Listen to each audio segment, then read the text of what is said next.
¿Qué tal, amigos? Bienvenidos a una edición especial solo podcast de Tu Dinero Nunca Duerme. Ya lo sabéis, estos capítulos que solo emitimos en podcast y a través de YouTube y que aprovechamos pues para hablar quizá de otra manera, quitándonos un poco la corbata, en este caso yo solo. Hoy me van a reñir mucha gente de mi entorno. Domingo Soriano, ¿cómo estás? Me va a reñir hoy por no llevar la corbata. Venga, aceptamos porque es edición solo podcast. Es edición solo podcast. Perdona, se lo perdonarás tú, yo no se lo perdono. Pero ¿por qué no?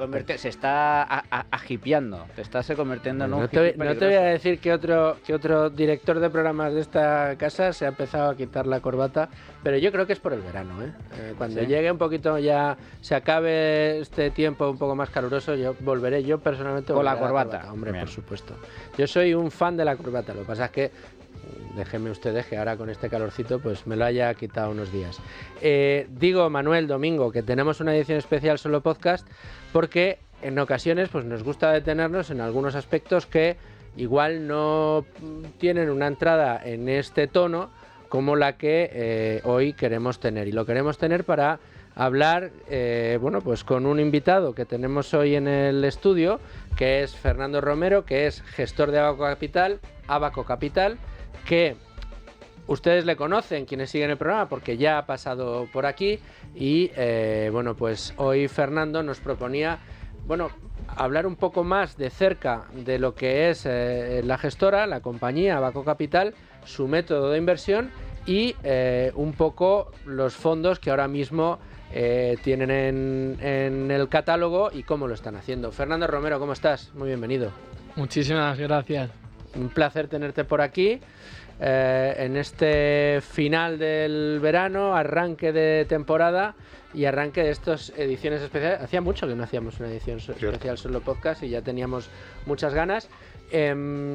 Fernando, Abaco Capital sé que es una compañía que no es una gestora al uso, que tiene dentro de lo que es el periodo de su gestación y tiene unos signos de identidad muy arraigados. ¿Cuáles son? ¿Cómo surge Abaco Capital y cuál es su historia hasta el día de hoy? Sí, yo creo que como bien dices, somos algo diferente, ¿no?, a lo que acostumbramos a otras gestoras que acostumbramos a escuchar en este programa y lo que la mayoría de inversores están acostumbrados de gestoras value, gestoras por fundamentales en renta variable, ¿no? Porque yo creo que esa diferencia es porque nosotros aplicamos todo nuestro proceso de inversión también a la parte de renta fija, ¿no? Y pensamos que es muy interesante por diferentes razones, ¿no? Abaco Capital, la verdad, es una gestora independiente que nace hace ya más de 15 años y nace con un objetivo, una misión muy, muy simple, ¿no?, que era dar un servicio de calidad y dar un servicio de gestión patrimonial y inversión en fondos, principalmente en un principio a familiares y amigos, ¿no?, y algún pequeño empresario, pero en un principio el fundador es Pablo González, y dar un poco, ofrecer un producto de lo que a él le gustaría que hubiese en el mercado para gestionar su propio patrimonio, ¿no? Entonces, un poco con esta mentalidad de un servicio muy cercano, muy transparente y algo muy, muy personal, pues nace Abaco. Al principio pues va creciendo poco a poco, y para que os hagáis una idea, en 2014 tan solo había algo más de 100 partícipes y a día de hoy ya somos algo más de 1.300, ¿no? Y después de estos más de 15 años, ya con un track record establecido, estrategias tanto en renta fija como en renta variable, que la verdad han dado muy buenos frutos en diferentes entornos, pues la verdad es que ahora estamos en un punto diferente. Ahora estamos en un punto que creemos que podemos crecer más. Tenemos un equipo que está muy bien asentado, unas estrategias que están más que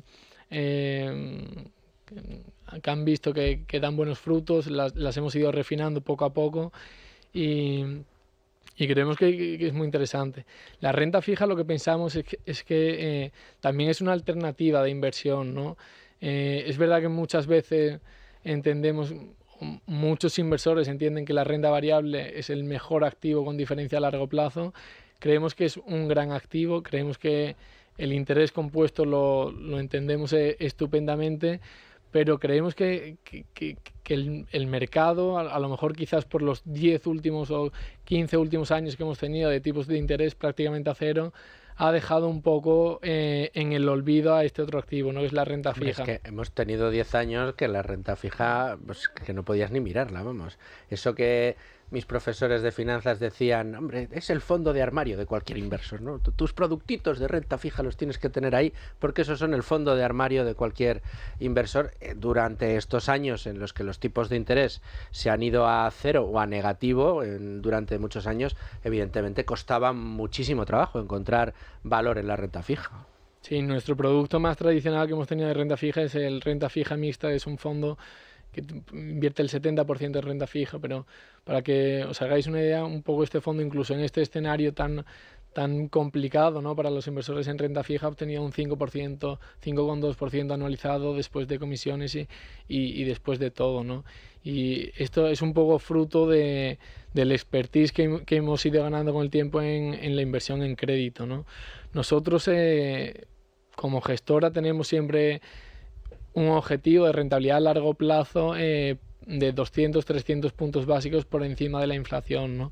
Muchas veces también este mantra, ¿no?, de la renta fija, con la renta fija no puedes superar a la inflación. Nosotros creemos que sí, y creemos que haciendo una buena selección de la deuda de ciertas compañías que conocemos muy bien, pues podemos añadir este valor a largo plazo, ¿no? Y después la estrategia que seguimos es bastante sencilla, ¿no? Al final nosotros siempre nos decimos a nosotros mismos que no invertimos ni en acciones ni en bonos, invertimos en negocios y lo que hacemos es analizar muy en profundidad todos estos negocios, ¿no? Y además, aparte de analizar lo que es la posición competitiva de la compañía, el equipo gestor, el crecimiento que puede tener el negocio, los retornos sobre el capital que éste tiene, analizamos lo que es toda la estructura de capital que financia la empresa, ¿no?, o que tiene la empresa. Y esto lo hacemos porque creemos que a veces lo más interesante no es invertir en el equity de ciertas compañías, sino a lo mejor pues en otra parte de esta estructura de capital, ya sea o bonos high yield o otro tipo de deuda convertible, son cosas que creemos que pueden añadir valor, que hay otros grandes inversores, pues no sé, como Howard Marks, por ejemplo, es un especialista en crédito. El mismísimo Warren Buffett también ha invertido en ciertas ocasiones a través de preferentes, a través de convertibles o a través de otro tipo de deuda. Y después también muchísimos fondos en el ámbito privado, ¿no?, de crédito, que ahora muchos están tan de moda y que también siguen una filosofía parecida, ¿no?, una estrategia parecida. Entonces creemos que en este mercado también hay grandes oportunidades, ¿no? Una característica del mercado de renta fija que nos gustaría resaltar es que, además de haber estas ineficiencias, las ineficiencias se corrigen de forma inmediata. Es decir, tú cuando compras un bono a 3, 4, 5 años, cuando vence este bono o la compañía te lo paga y tú realmente has tenido tu tesis correcta o te has equivocado, que es raro el caso, pero podría darse y la compañía no es solvente y no es capaz de pagar este bono, ¿no? Pero no tienes que esperar a que el mercado entienda el valor de esta compañía, sino que una vez que llega el vencimiento... Sabes el día y la hora a la que te van a dar la razón. Exactamente, es un contrato que tienes preestablecido lo que te tienen que pagar en la fecha que te tienen que pagar, ¿no? Entonces, eso reduce la volatilidad, que para aquellos inversores un poco... o que no sean capaces de absorber esa volatilidad del mercado y se puedan poner un poco nerviosos, pues les ayuda mucho. Y además también te permite continuamente reinvertir en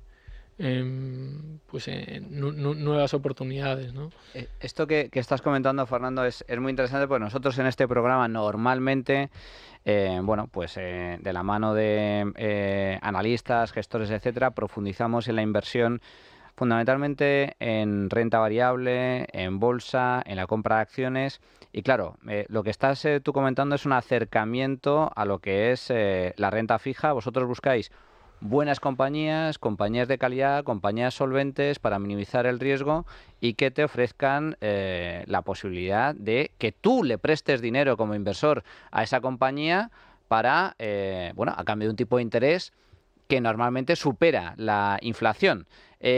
¿Cuáles son el tipo de compañías donde vosotros invertís? En concreto, por lo que estoy viendo en la página web de vuestra gestora, de Abaco Capital, contáis con una serie de fondos en renta fija, contáis con un fondo de renta fija mixta global y también otros sobre renta fija pura. ¿Cuáles son un poco explícanos un poco la composición de la cartera de estos fondos? Sí, tenemos 3 fondos, como bien comentabas ahora, es Abaco Renta Fija. Abaco Renta Fija Mixta invierte un 70% en renta fija y un 30% renta variable. Ahí tenemos cierta flexibilidad, pero es lo que tendemos en el medio plazo. Y Abaco Global Value, que es un fondo mixto, flexible, pero que invierte prácticamente la totalidad del fondo en renta variable, ¿no? Aquí lo que intentamos... Ambos procesos, tanto el proceso de inversión en renta fija como el de renta variable, tienen ciertas características comunes, pero también tienen importantes diferencias, ¿no? Mientras que, por ejemplo, en renta fija lo que nos fijamos muy bien es que el valor de los activos cubra de forma muy holgada lo que es el valor de la deuda. Intentamos que como poco sea 2,5 veces el valor de la deuda. 2,5 veces, o sea que en caso de que, en el peor de los escenarios, en caso de que la compañía quiebre y hubiera que liquidarla, el patrimonio de esa compañía, lo que tiene en activos, multiplique por 2,5 veces su deuda. Sí, hombre. Con lo cual tiene, en teoría, dinero de sobra para pagar las deudas, vamos, para finiquitar este tipo de compromisos. Y además la prelación, que siendo acreedor estás por delante en la lista. Muy importante de los accionistas, claro. Eso es lo que intentamos, sí, que incluso en el peor de los escenarios nosotros tengamos algo que nos respalde, ¿no? También, como sabemos, el valor de los activos pues varía en función de los ciclos, del ciclo de cada... Entonces siempre intentamos ponernos cuál es el peor escenario. Incluso en este escenario estamos cubiertos, sí, pues entonces oye, esto puede ser interesante, ¿no? Porque al fin y al cabo la renta fija es... en renta variable también lo dice Buffett, ¿no? Que la regla número 1 es no perder dinero y la regla número 2 no olvidarte, ¿no? Pues en renta fija es más aún así, ¿no? Porque al fin y al cabo tú tienes una cartera, nosotros tenemos una cartera de 25 35 bonos, que las rentabilidades máximas que te puede dar un bono es un 10, un 11% en momentos de mercados que hay un poco de nerviosismo. Si te equivocas en uno, pues es complicado, ¿no? No tienes como puedes tener en renta variable esa opcionalidad de a veces multiplicar por 2 o por 3 veces y que eso te cubra pues algún que otro fallo, ¿no? En renta fija es una estrategia más de amarrategui, no podemos fallar ninguna. Exacto. Aquí, a la defensiva. A la defensiva. Entonces nos fijamos mucho en el valor de los activos, ¿no? Y también nos fijamos mucho en la capacidad de generación de caja de la compañía y en los equipos gestores, ¿no? A lo mejor la gran diferencia, por ejemplo, empezando por los equipos gestores, es que aquí buscamos directivos mucho más conservadores, ¿no? Que no tengan quizá grandes planes de crecimiento, no sean demasiado innovadores y que sean muy conservadores y muy prudentes. Con la alocación del capital y que tengan siempre en mente la ciclicidad que puede tener su negocio y que sean muy prudentes, ¿no? Compañías muy conservadoras que no tienen problemas de liquidez y que tienen unos activos reales que cubren esta deuda. Esto, por ejemplo, nos podría llevar a que en renta fija es muy complicado que alguna vez invirtiésemos en una consultora, por ejemplo, en un despacho. Son compañías que no tienen activos fijos, ¿no? Son intangibles que a lo mejor para renta variable, oye, pues hay una oportunidad súper interesante y la podríamos mirar con esa perspectiva de renta para la renta variable, pero para renta fija buscamos activos fijos, ¿no? Y si en cambio luego en renta variable buscamos otro tipo de compañías, ¿no? Buscamos compañías que tengan mayor capacidad de crecimiento, que los equipos gestores pues realmente de una forma u otra estén muy alineados contigo, o bien porque son los fundadores y tienen gran parte de su patrimonio en la propia compañía, bien porque tienen un sistema de incentivos muy bien alineado con tus intereses como inversor y luego que tengan una ventaja competitiva clara y que veamos que esta ventaja competitiva es sostenible a lo largo del tiempo, ¿no? Pero es un análisis el que hacéis, estaréis conmigo, Manolo Domingo, que es un análisis que nos suena mucho de los gestores value que han estado aquí, ¿no? O sea, el nivel de profundidad que tenéis en las compañías y el acercamiento que tenéis a ellas, independientemente de que os vayáis a fijar más en sus carteras de crédito que en el valor de la compañía o su cotización en bolsa, es un acercamiento muy, muy parecido. ¿En qué punto es en el que difiere fundamentalmente para vuestra estrategia en renta fija? Dentro de ese análisis, porque has dicho se parece mucho en el análisis fundamental, pero tiene sus diferencias. ¿Cuál es la diferencia fundamental a la hora de decidirte por una compañía, por prestarle dinero antes que comprarte el equity?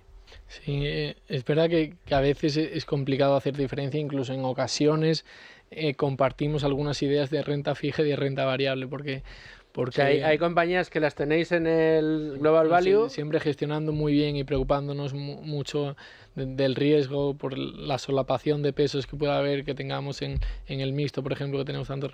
Pero sí, se puede dar el caso que vemos compañías que quizás están cotizando, conocemos muy en profundidad, hemos sido inversores en renta fija y también cotizan en bolsa, las hemos ido siguiendo y por ciertos eventos de mercado pues también creemos que el equity tiene una valoración muy superior, ¿no? Pero hablando de las diferencias, que yo creo que es lo más importante, yo creo que aquí lo fundamental es entender que en renta variable intentamos invertir en compañías mucho más de calidad. No es que las de renta fija no sean de calidad, ¿no? Pero cuanto a calidad refiero, capacidad de crecimiento y buenos retornos sobre el capital, ¿no? Y esta sostenibilidad de los retornos, ¿no?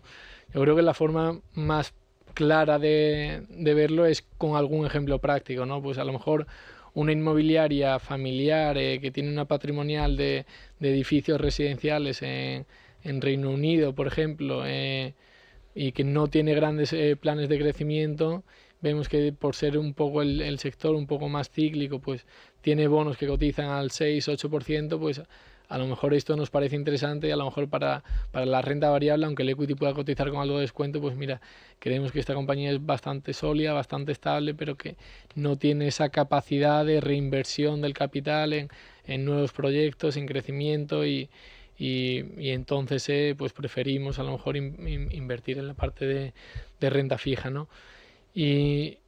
Y luego la mentalidad del equipo gestor, ¿no? Vemos equipos gestores que son mucho más atrevidos, mucho más lanzados, mucho más emprendedores, mientras que hay otro tipo de equipos de gestores, también porque los propios accionistas de la compañía sean a lo mejor familias más conservadoras, pues que lo que quieren es pues mantener su negocio, ir creciendo pero muy poco a poco y de una forma muy, muy conservadora, ¿no? Pues en este tipo de compañías pues también preferimos pues entrar por la parte de bonos, ¿no? Y por la parte de lo que es toda la renta fija, ¿no?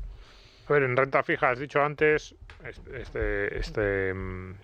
esta ratio muy interesante de intentamos invertir solo en empresas que tengan 2,5 activos respecto a deuda, que sean sólidas. Has puesto este ejemplo, pues este tipo de empresa, una patrimonial, efectivamente sector inmobiliario. Y suena muy bien, y el único pero o la única pregunta que podríamos hacer ahí es, ¿pero ahí se encuentra retorno? Quiero decir, ¿por qué una empresa que tiene ese balance tan saneado va a endeudarse? Pero bueno, en un momento dado podemos decir, vale, correcto, todas las empresas pueden necesitar en un momento determinado una necesidad de liquidez o por la razón que sea prefieren acudir al mercado de deuda, pero entonces la pregunta sería, lo normal sería que esta empresa, precisamente porque tiene un balance tan sólido, pagase poco o el mercado no le pida mucho, su prima sea relativamente baja, porque al final pues vemos que una empresa sólida. Entonces, la dificultad que yo veo ahí es conseguir todo eso tan bueno que te dice el balance, el equipo gestor, el negocio consistente, con el retorno que necesitáis para conseguir esos datos que efectivamente la verdad es que son muy buenos para un vehículo de renta fija en esta última década que ha sido muy complicada. Son muy buenos, muy buenos. No sé si los hemos dicho, los antes decía él, 5,2%, ¿verdad? Y después de comisiones. Después de comisiones, que es un retorno muy, muy bueno. Es un retorno de renta variable. Para un renta fija así. Entonces, por eso digo, ¿cómo lo hacéis para, siendo tan conservadores en la inversión, que no sea tan conservador el retorno? Sí, muchas veces se dice que el mercado de renta fija es mucho más eficiente que el de renta variable, ¿no? Nosotros no creemos que sea del todo así y creemos que es un mercado en el cual también existen ineficiencias, ¿no? Igual que en renta variable, si estamos más acostumbrados a escuchar que cierta compañía cotiza muy por debajo de su valor intrínseco, en el propio mercado de renta fija, los bonos también, al ser bonos cotizados y haber un mercado secundario, también hay momentos de pánico, hay momentos en los que pues hay ciertos inversores tienen que deshacer posiciones y después también hay muchas compañías con emisiones más pequeñas y medianas donde los grandes fondos les es más complicado entrar o no tienen a lo mejor rating por las grandes agencias crediticias, y también es en este nicho de mercado de compañías pequeñas y medianas donde a veces encontramos más oportunidades, ¿no? Mira, un ejemplo de una compañía española que somos inversores y hemos sido inversores de sus bonos, de sus pagarés durante los últimos años, y que nos parece un ejemplo muy claro es, por ejemplo, Inmobiliaria del Sur, ¿no? Es una compañía familiar que se dedica al negocio de promoción, es una parte, y el negocio patrimonial es la mayor parte del valor, ¿no? Son oficinas, activos residenciales, parkings, y antes tenían algún supermercados, ¿no? Sobre todo en Sevilla, Madrid, y algo tenían en Málaga, ¿no? Pues esta compañía tiene un loan to value un pequeño por encima del 40%, que es más o menos 2,3, 2,4 veces el valor de los activos, cubre el valor de la deuda, ¿no? Pues esta compañía hemos comprado el bono hace menos de 12 meses a 7-8% de rentabilidad, ¿no? Los bonos de Neynor, me acuerdo perfectamente, el verano del 22, con todo el pánico que hubo, llegaron a cotizar a 70-75 céntimos era una rentabilidad de doble dígito, una compañía que tenía un loan to value inferior al 25%. Esto significa que el valor de sus activos es más de 4 veces el valor de la deuda, ¿no?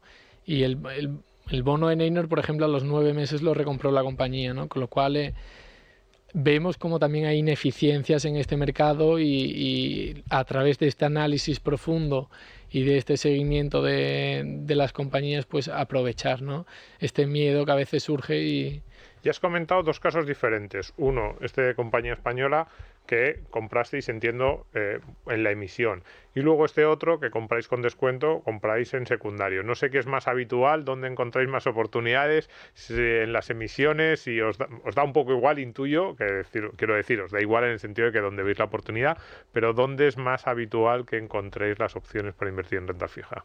Las mejores oportunidades creemos que casi siempre van a salir en el mercado secundario, ¿no? Porque es este mercado un poco más irracional y un poco donde algún inversor por miedo puede vender a precios que son muy interesantes, ¿no? El mercado primario sí que estamos haciendo, y últimamente sobre todo porque siempre las compañías se financian con un pelín más caras cuando emiten a más largo plazo, pero en el mercado primario es más complicado encontrar estas grandes oportunidades, porque al fin y al cabo es el coste que la compañía va a pagar por su deuda, con lo cual si la compañía va a pagar un coste muy alto es que la compañía realmente está en aprietos, ¿no? Sí. Aquí no es un inversor que esté de forma irracional. Mira, perdóname que te corte, Fernando, eso es una pregunta muy recurrente cuando enseñas el funcionamiento de la renta fija y cuentas que las compañías salen al mercado a financiarse ofreciendo una rentabilidad, bueno, pues que en ocasiones es mayor o en ocasiones es menor. Entonces siempre te pregunta la gente, siempre hay una pregunta que surge, que es, oye, ¿y por qué una compañía va a ofrecer un interés mayor del que le puede pedir el banco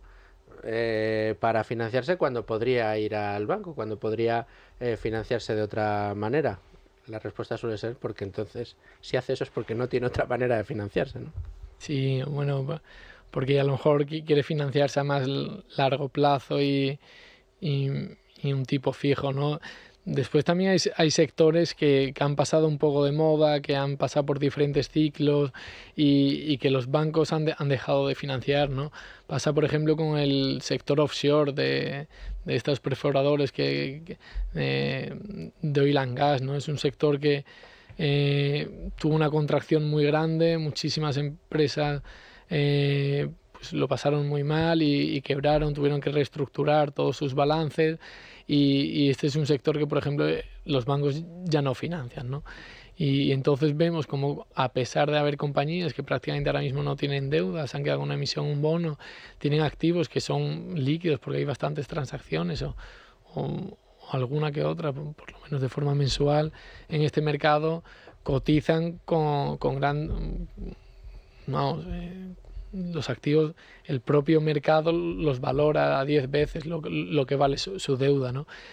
Entonces, pues tienes que ver un poco dónde están estas oportunidades, entender muy bien el por qué existen y luego ser prudente, ¿no?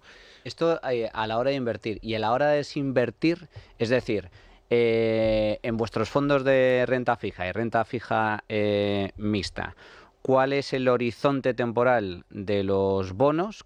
¿A cuántos?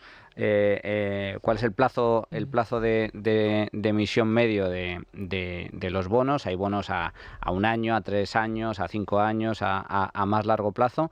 Un poco cuál es el plazo, el horizonte temporal de vuestros fondos a este respecto, la duración y la vida de estos bonos. Y luego, a la hora de desinvertir, ¿vosotros esperáis al vencimiento de los bonos o también, al igual que encontráis oportunidades en el mercado a la hora de comprar bonos con descuento, si el bono sube mucho de precio, vendéis en el mercado secundario? Y nosotros, el horizonte temporal que recomendamos siempre a los inversores, sobre todo en Abaco Renta Fija Mixta, es un plazo de al menos 2 o 4 años, ¿no? Normalmente la duración de la cartera intentamos que esté en ese horizonte, ¿no? Entre 2 y 4 años, comprar bonos con estas duraciones. Ahora mismo, por cómo estamos viendo el mercado, sí que es verdad que poco a poco hemos ido reinvirtiendo los vencimientos en emisiones más cortas, un poco por prudencia, ¿no? En renta fija siempre tienes 2 riesgos, ¿no? Es el riesgo de crédito, de que no te pague la compañía, y el riesgo de duración, que hasta hace un par de años al mercado un poco se le había olvidado, pero que ahora todo el mundo tiene más que presente. Entonces ahora mismo tenemos una duración de apenas 12 meses, pero intentamos estar entre 2 y 4 años. En cuanto a si también vendemos en secundario, aquí la estrategia es llevar los bonos a vencimiento.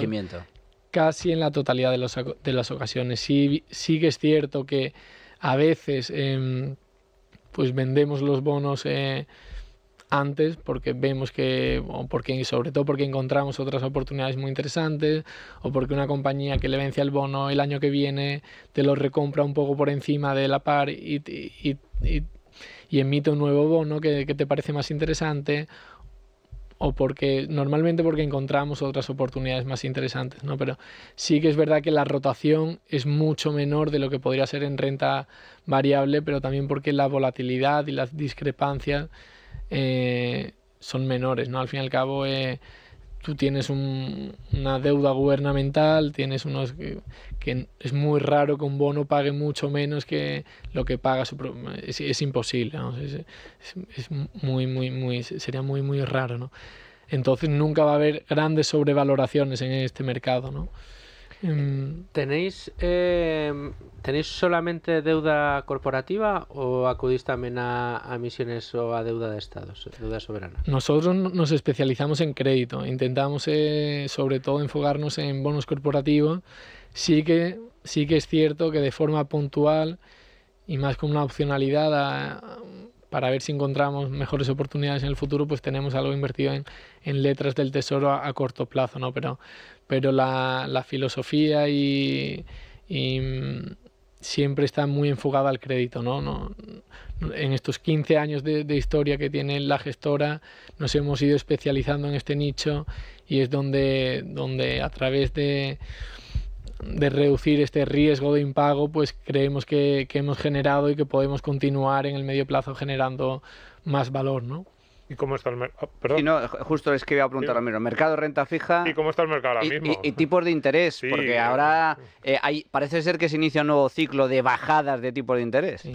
A ver hasta dónde y a ver hasta cuándo. ¿Y hasta cuándo? Y las empresas han estado tomando posiciones o al revés, o han estado, digamos, ha afectado todo este ruido sobre los tipos de interés. No sé si durante este primer semestre se ha notado en cómo hacían las emisiones las empresas.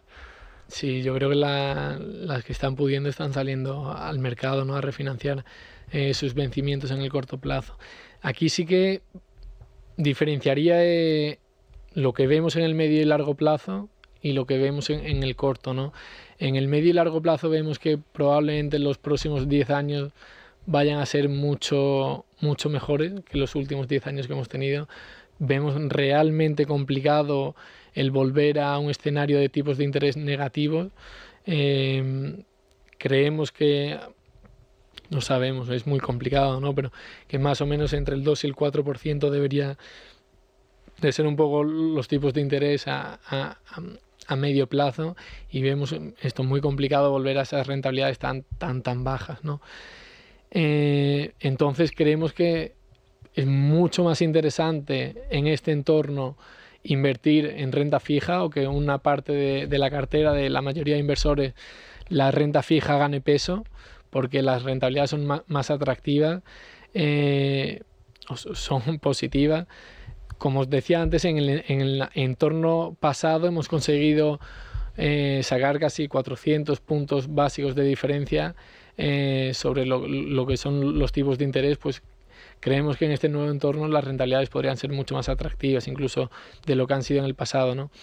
Y luego en el corto plazo lo que vemos es que ha habido un gran apetito inversor en los últimos 12-18 meses en todo lo que son bonos corporativos y deuda, y vemos como los diferenciales de crédito, que por hacer un símil con la renta variable podría ser como los múltiplos de cotización, están en mínimos históricos. Esto quiere decir como si los múltiplos de valoración estuviesen en máximos históricos. Y es por ello que estamos llevando un posicionamiento más defensivo de lo habitual, ¿no?, reduciendo un poco el riesgo crediticio que puede tener la cartera y reduciendo un poco la duración de la misma, para que en el momento que esto se normalice, que creemos que es normal que vuelva un poco a su media histórica, sobre todo en el contexto geopolítico, contexto macroeconómico que hay, pues no creemos que sea el mejor de los últimos 20 años, no vamos a entrar ahí en más detalles, pero no creemos que sea el mejor, y bueno, pues una vez se normalice, pues ya volver a un posicionamiento más normal entre 2 y 4 años. Y un poco el perfil, o vuestro universo objetivo de partícipes en vuestros fondos, entiendo, perfil más bien conservador, que quiere dormir tranquilo, cuyo objetivo es preservar el capital, superar la inflación para no perder poder adquisitivo. ¿Ese es un poco el perfil de vuestros partícipes, de la gente que le podría interesar fondos como los de Abaco? Sí, yo creo que sí, ¿no? Yo creo que el perfil ideal es aquel inversor que es algo más conservador, pero que aún así quiere ver cómo su poder adquisitivo que no pierde con la inflación, no va a menos, y que incluso que va a más, que puede seguir componiendo en el tiempo, ¿no? Ahí tenemos un objetivo muy bien definido a largo plazo, que es batir la inflación por más de 200-300 puntos básicos.